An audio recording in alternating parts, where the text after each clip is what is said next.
নমস্কাৰ এই মুহূৰ্তত আহি পৰিছে সন্ধিয়াৰ কেইবাটাও বিগ ব্ৰেকিং নিউজ। আজি হৈছে 15 অক্টোবৰ।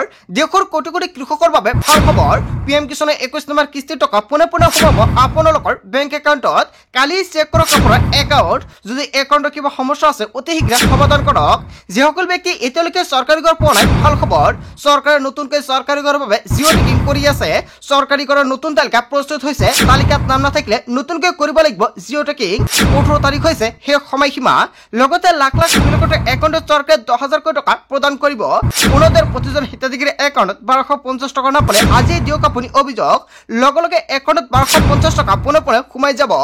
লগতে কেইবাটাও ৰাজনৈতিক খবৰৰ লগতে অৰাজনৈতিক খবৰ যুগুত কৰা হৈছে আজিৰ দিনটোত। গোটেই অসম তথা ভাৰতৰ বিভিন্ন প্ৰান্তৰ পৰা যুগুত হৈছে কেইবাটাও ডাঙৰ খবৰ। এনেবোৰ খবৰ নিতৌ পাই থাকিবলৈ চেনেলটি ছাবস্ক্ৰাইব কৰি ভিডিঅ'ত এটা লাইক কৰিবলৈ নাপাহৰিব। আজিৰ আমাৰ প্ৰথম খুবেই গুৰুত্বপূৰ্ণ খবৰ হৈছে অসমবাসীৰ বাবে এটা ডাঙৰ খবৰ। লাখ লাখ লোকে নতুনকৈ লাভ কৰিব চৰকাৰী ঘৰ। 7 লাখ লোকক ঘৰ দিয়াৰ লক্ষ্য হিমন্ত বিশ্ব শৰ্মা চৰকাৰৰ। হিমন্ত বিশ্ব শৰ্মা চৰকাৰৰ বৃহৎ ঘোষণা। আপুনি চৰকাৰী ঘৰ পোৱা নাই নেকি? তেনে ক্ষেত্ৰত এই মাহতে আপুনি লাভ কৰিব চৰকাৰী ঘৰৰ সুবিধা। সকলো দুখীয়া লোকে সাঙুৰি লোৱা হ'ব এই আঁচনিত। চৰকাৰী ঘৰত নতুনকৈ কেইবাটাও গুৰুত্বপূৰ্ণ সিদ্ধান্ত গ্ৰহণ কৰিছে। সকলো দুখীয়াই পাব চৰকাৰী ঘৰ। প্ৰধানমন্ত্ৰী আৱাস যোজনা আৰু মুখ্যমন্ত্ৰী আৱাস যোজনাৰ অধীনত লাভ কৰিব চৰকাৰী ঘৰ। নৰেন্দ্ৰ মোদী চৰকাৰে আবণ্টন দিছে 3 কোটি চৰকাৰী ঘৰ। কোনো পৰিয়ালে নাথাকিব কেঁচা ঘৰত। হয় বন্ধু বান্ধৱীসকল, কোনো পৰিয়াল এতিয়া কেঁচা ঘৰত থাকিব নালাগে। মন্ত্ৰী ৰঞ্জিত কুমাৰ দাসে কৰিছে ডাঙৰ মন্তব্য। যদি আপুনি চৰকাৰী ঘৰ পোৱা নাই আজিয়ে কৰক জিঅ' টেকিং। 18 অক্টোবৰ হৈছে শেষ সময়সীমা। যদি আপুনি 18 অক্টোবৰ আগতে জিঅ' টেকিং নকৰে তেনে ক্ষেত্ৰত আপুনি চৰকাৰী ঘৰ নাপাব। চৰকাৰী ঘৰৰ বাবে চৰকাৰে জৰীপ প্ৰক্ৰিয়া আৰম্ভ কৰিছে। যদি আপুনি চৰকাৰী ঘৰ পোৱা নাই আজি আপুনি কৰক জৰীপ। আপুনি পঞ্চায়তত যোগাযোগ কৰক। লাখ লাখ দুখীয়াৰ বাবে ভাল খবৰ আহি পৰিছে আৰু আজিৰ ভিডিঅ'টো সকলোৱে বেছি বেছিকৈ শ্বেয়াৰ কৰি দিব যাতে সকলো দুখীয়াই চৰকাৰী ঘৰৰ সুবিধা ল'ব পাৰে। তাৰপিছত অসমবাসী ৰাজুক ধৰণৰ পৰৱৰ্তী খুবেই গুৰুত্বপূৰ্ণ খবৰ। লগতে ডাঙৰ খবৰ, নিয়ম নামানিলে সুলভ দোকানীৰ বিৰুদ্ধে কঠোৰ হ'ব প্ৰশাসন। দোকানী আৰু হিতাধিকাৰীক লৈ আটকৈ নতুন নিয়ম বান্ধি দিলে চৰকাৰে। যদি আপোনাৰ ৰেচন কাৰ্ড আছে আজিৰ ভিডিঅ'টো সম্পূৰ্ণকৈ চাওক, কিয়নো এই বিশেষ দিনকেইটাত লাভ কৰিব বিনামূলীয়াকৈ চাউল। অন্তোদয় অন্ন যোজনা পৰিয়ালে লাভ কৰিব 35 কেজিকৈ চাউল। অগ্ৰাধিকাৰপ্ৰাপ্ত পৰিয়ালে প্ৰতি হিতাধিকাৰীয়ে লাভ কৰিব 5 কেজিকৈ চাউল। এইকেইটা দিনত দিনজোৰাকৈ খোলা ৰাখিব লাগিব দোকান। প্ৰতিটো হিতাধিকাৰীকে দিব লাগিব প্ৰাপ্য চাউল। হিতাধিকাৰীক প্ৰদান কৰিব লাগিব ই-পছ মেচিনৰ ৰচিদ। হিতাধিকাৰীৰ পৰা কোনো চাউল কাটি ৰাখিব নোৱাৰিব দোকানীয়ে। সঠিক পৰিমাণৰ চাউল নাপালে দিব পাৰিব অভিযোগ হিতাধিকাৰীসকলে। অভিযোগ দিয়াৰ বাবে 1800345361 নম্বৰত আপুনি দিব পাৰিব অভিযোগ। 1967 নম্বৰতো দিব পাৰিব আপুনি অভিযোগ। নিয়ম নামানিলে সুলভ দোকানীৰ বিৰুদ্ধে কঠোৰ হ'ব প্ৰশাসন। লগতে নৱেম্বৰ মাহৰ পৰা চৰকাৰে যদি আপোনাৰ ৰেচন কাৰ্ড আছে 3টা নতুন সামগ্ৰী লাভ কৰিব। হয় বন্ধু বান্ধৱীসকল, মুখ্যমন্ত্ৰী ডক্টৰ হিমন্ত বিশ্ব শৰ্মাই বৃহৎ সিদ্ধান্ত গ্ৰহণ কৰিছে ৰেচন কাৰ্ড থকা প্ৰতিজন হিতাধিকাৰীৰ বাবে। যদি আপোনাৰ ৰেচন কাৰ্ড আছে আপুনি নৱেম্বৰ মাহৰ পৰা লাভ কৰিব এই 3টা নতুন সামগ্ৰী। লগতে লাভ কৰিব চেনি, দালি আৰু নিমখ। এই 3টা সামগ্ৰী লাভ কৰিব। বজাৰৰ দৰতকৈ কম দামতে লাভ কৰিব এই 3টা সামগ্ৰী। যদি আপোনাৰ ৰেচন কাৰ্ড নাই আপুনি নতুনকৈ কৰিব পাৰিব আবেদন। কেনেকৈ আবেদন কৰিব যদি আপোনালোকৰ ভিডিঅ' লাগে নিশ্চয় কমেণ্ট কৰি জনাই দিব। নেক্সট ভিডিঅ'ত জনাই দিয়া হ'ব। তাৰপিছত অসমবাসী ৰাজুক জনাইছৰ পৰৱৰ্তী খুবেই গুৰুত্বপূৰ্ণ খবৰ। লগতে ডাঙৰ খবৰ, অৰুণোদয় আঁচনিত ধন নোপোৱা মহিলাসকলৰ বাবে ডাঙৰ খবৰ। এতিয়া যদি ধন পোৱা নাই তেনে ক্ষেত্ৰত এতিয়া আপুনি ফোন কৰক। চৰকাৰৰ ফালৰ পৰা মুকলি কৰিছে টোল ফ্ৰী নম্বৰ। লাভ কৰিব লগে লগে 1250 টকা। ধন নোপোৱা মহিলাসকলৰ বাবে চৰকাৰে মুকলি কৰিছে হেল্প ডেস্ক আৰু ফোন নম্বৰ। ফোন কৰি দিয়ক আপুনি অভিযোগ। ফোন নম্বৰটো হৈছে 1800202626। পুৱা 10 বজাৰ পৰা সন্ধিয়া 6 বজালৈকে ফোন কৰি দিব পাৰিব আপুনি অভিযোগ এই নম্বৰতে। ৰাজ্যৰ বিত্ত বিভাগে মুকলি কৰিছে এই হেল্পলাইন নম্বৰ। আজি আপুনি কল কৰক। 7 অক্টোবৰত মুকলি কৰি দিয়া হৈছিল অৰুণোদয় আঁচনিৰ ধনৰাশি। যদি আপোনাৰ একাউণ্টত 7 অক্টোবৰত অৰুণোদয় আঁচনি 1250 টকা পোৱা নাই আজি আপুনি কল কৰক। কল কৰাৰ লগে লগে আপোনাৰ একাউণ্টত 1250 টকাকৈ চৰকাৰৰ ফালৰ পৰা প্ৰদান কৰিব। আৰু আজিৰ ভিডিঅ'টো সকলোৱে বেছি বেছিকৈ শ্বেয়াৰ কৰি দিব যাতে সকলোৱে অৰুণোদয় আঁচনিৰ সুবিধাটো ল'ব পাৰে। তাৰপিছত অসমবাসী ৰাজুক জনাইছৰ পৰৱৰ্তী খুবেই গুৰুত্বপূৰ্ণ খবৰ। লগতে ডাঙৰ খবৰ, পিএম কিষাণে 21 নম্বৰ কিস্তিৰ ধন পাবলৈ সাজু হওক আপুনি। কিয়নো দেশৰ কোটি কোটি কৃষকৰ একাউণ্টত পোনে সোমাই যাব 2000 কোটি টকা। দেশৰ লাখ লাখ কৃষকৰ বাবে ডাঙৰ খবৰ। 4 ৰাজ্যৰ কৃষকে লাভ কৰিলে পিএম কিষাণে 21 নম্বৰ কিস্তিৰ ধনৰাশি।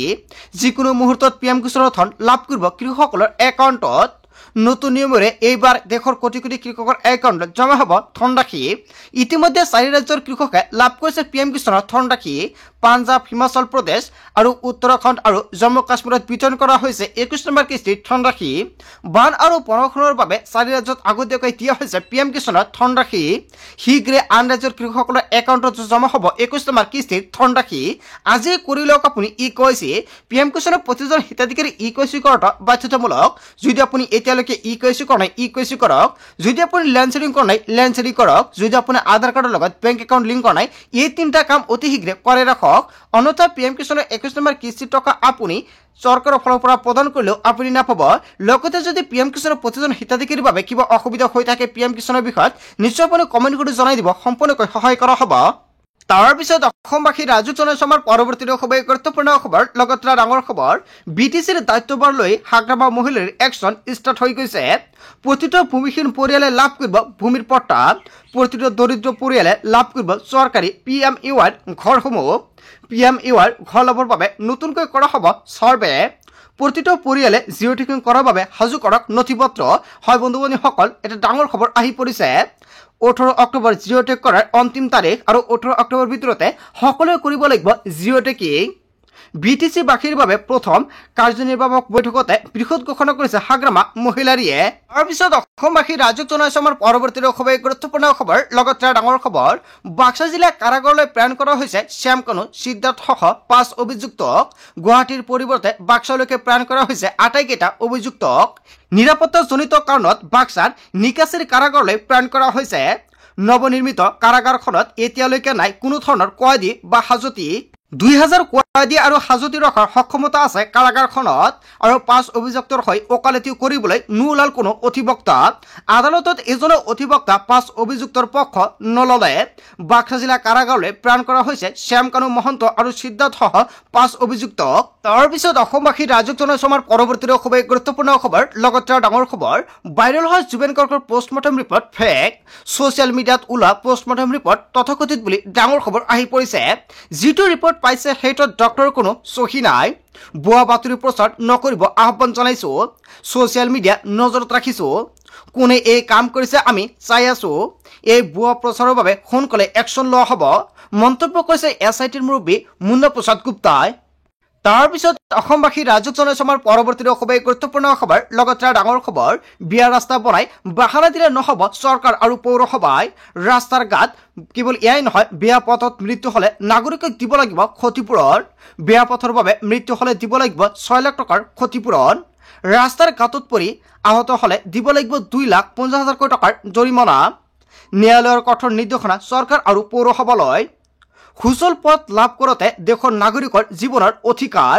বেয়া ৰাস্তা বনালেই বিপদত পৰিব চৰকাৰ আৰু পৌৰসভাই। টোল কৰ সংগ্ৰহ কৰিও ভাল ৰাস্তা নবনোৱাটো চৰকাৰৰ দায়িত্বহীনতা। বম্বে উচ্চ ন্যায়ালয়ে দিলে এই ডাঙৰ এটা বৃহৎ ৰায়দান।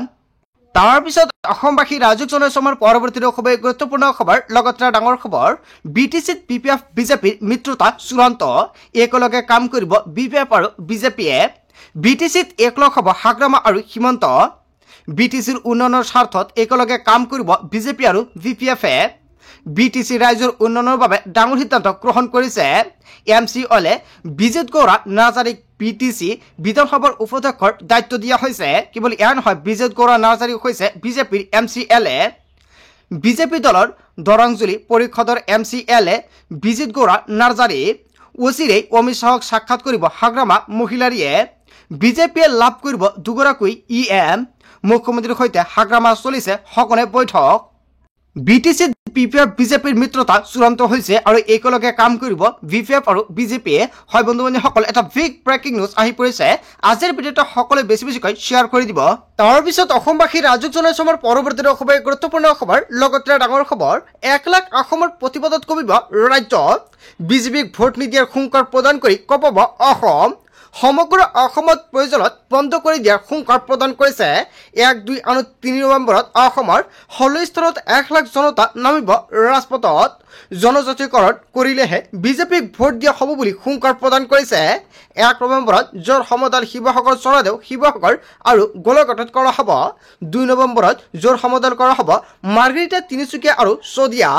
নাহৰকটীয়া নাজিৰা আৰু ধনশিৰিত কৰা হ'ব এনেকুৱাকৈ সমদল 2 নৱেম্বৰত জোৰ সমদল কৰা হ'ব মৰাণ ধেমাজি আৰু লখিমপুৰত বিশ্বনাথ কামৰূপ নগদ প্ৰতিবাদ টাই অসমৰ শীতকালীন অধিৱেশনৰ প্ৰথম দিনে বিধানসভা ঘেৰাও কৰা হ'ব আৰু অসম সচিবালয় ঘেৰাও কাৰ্যসূচী ৰূপায়ণৰ ঘোষণা কৰা হৈছে সংবাদ মাধ্যমত কেইবাটাও গুৰুত্বপূৰ্ণ খবৰ প্ৰকাশ পাইছে আজিৰ দিনটোতে সংসদৰ শীতকালীন অধিৱেশনৰ প্ৰথম দিনা যন্ত্ৰ মন্ত্ৰৰ ধৰ্ণা দিয়া হ'ব আনফালে 15 অক্টোবৰৰ পৰা প্ৰতিবাদত কৰিব ৰাজ্য লাখ লাখ জনতাৰ প্ৰতিবাদত কৰিব উজনি অসম হয় বন্ধুবান্ধৱীসকল এটা বিগ ব্ৰেকিং নিউজ আহি পৰিছে জনজাতিকৰণক লৈ ৰাজ্যজুৰি ডাঙৰ প্ৰতিবাদ সাব্যস্ত কৰিছে জনতাই আজিৰ ভিডিঅ'টো সকলোৱে বেছি বেছিকৈ শ্বেয়াৰ কৰি দিয়ক তাৰপিছত অসমবাসী ৰাজুক জনাইছে আমাৰ পৰৱৰ্তী খুবেই গুৰুত্বপূৰ্ণ খবৰ লগতে ডাঙৰ খবৰ মধ্য অসমত চলিব প্ৰশাসনৰ বুলডোজাৰ 1000ৰো অধিক পৰিয়ালত প্ৰশাসনৰ জাননী এইবাৰ দবকত চলিব প্ৰশাসনৰ সৰ্ববৃহৎ উচ্ছেদ অভিযান